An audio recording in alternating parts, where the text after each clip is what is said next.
नमस्कार दोस्तों, मैं अनुराग अग्गे। बहुत सारे बच्चे दिल्ली स्कूल ऑफ जर्नलिज्म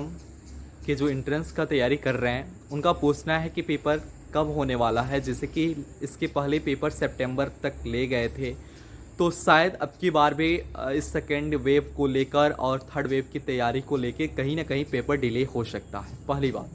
दूसरी बात दोस्तों कि मैं आपसे बताना चाहता हूं कि बहुत सारे बच्चों का क्वेश्चन ये रहा है कि मीडिया एप्टीट्यूड में या फिर मीडिया के लेके जो सिलेबस है दिल्ली स्कूल ऑफ जर्नलिज्म में एंट्रेंस के बिहाफ पे, वहाँ पे हमें क्या पढ़ना चाहिए। दोस्तों, मैं सबसे पहले बेसिक बात आपको बता देना चाहता हूँ कि आपको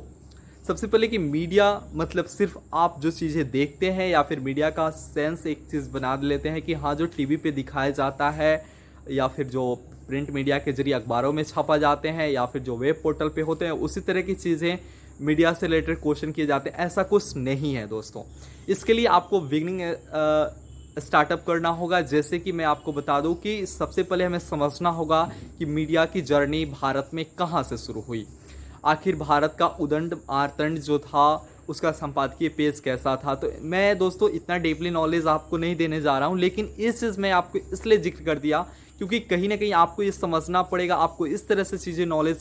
याद रखना पड़ेगा, फिर नॉलेज रखना पड़ेगा कि इस भाषा का पहला अखबार या फिर साप्ताहिक पत्रिका या फिर इस तरह की चीज़ें कब आई, वो कौन थी, उसके संपादक कौन थे। बेसिक चीज़ ये बिगनिंग स्टोरी है। दूसरा दोस्तों कि आपको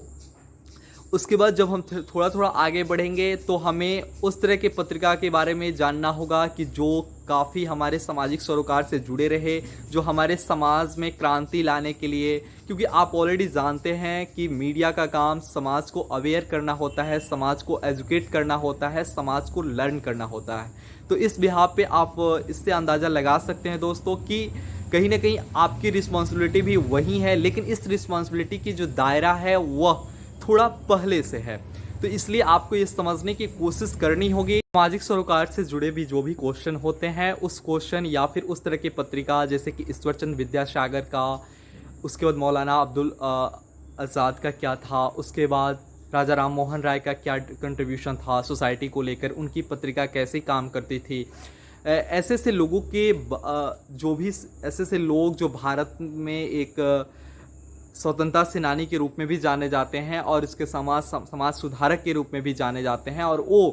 किसी तरह की पत्रिका का निर्देशन किए हैं या फिर संपादकीय पेज को देखें या फिर संपादक रहे हैं, तो उन तरह के लोगों को आपको या फिर उस तरह की पत्रिका को आपको याद रखना होगा दोस्तों। मैं सिर्फ किसी पार्टिकुलर पत्रिका का नाम यहाँ पे नहीं रखूँगा, क्योंकि रखने का मतलब है कि आप शायद उसे पढ़ लें और शायद उसी पे डिपेंड हो जाए।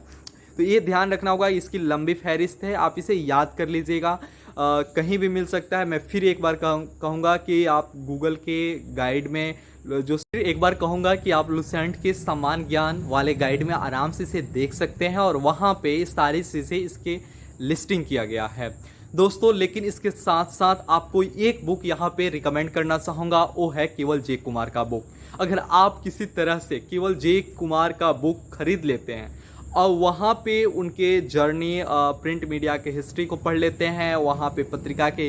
बारे में पढ़ लेते हैं, तो आसानी से जितने भी दिल्ली स्कूल ऑफ जर्नलिज्म में मीडिया से रिलेटेड और मीडिया एप्टीट्यूड से रिलेटेड क्वेश्चन आएंगे, तो आराम से आप केवल जे कुमार के कुछ पॉइंट पढ़ लेते हैं। मैं आपको केवल जे कुमार के पॉइंट के बारे में किसी वीडियो में बता दूंगा कि आखिर उस बुक में कौन कौन से पॉइंट पढ़ना है जो स्पेसिफिक इंट्रेंस बेस हो, इंट्रेंस बिहाफ हो। तो उस तरह के क्वेश्चन उस तरह के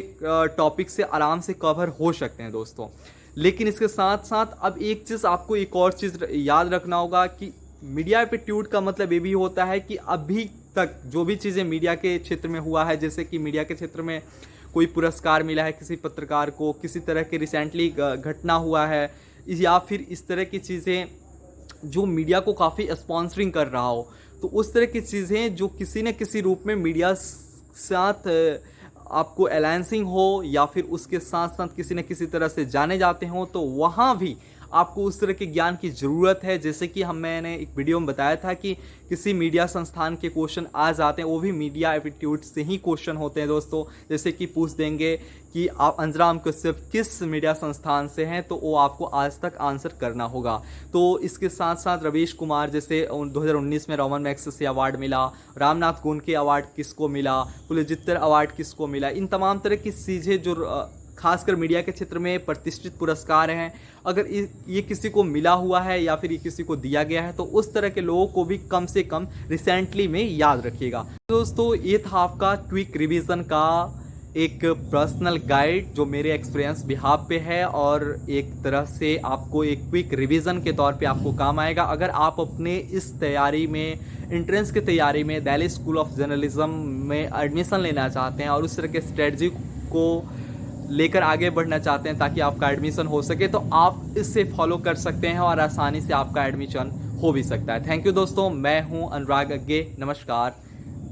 अच्छा लगे तो आप लाइक कर दीजिए, सब्सक्राइब कर दीजिए, और इसके साथ साथ जो भी चीज़ें दिक्कत हो, पर्सनल डिस्क्रिप्शन में मेरा पर्सनल कॉन्टैक्ट नंबर है, आप 7 to 9 फ़ोन कर सकते हैं, और इसके साथ साथ आप मुझसे संपर्क कर सकते हैं। थैंक यू दोस्तों, नमस्कार।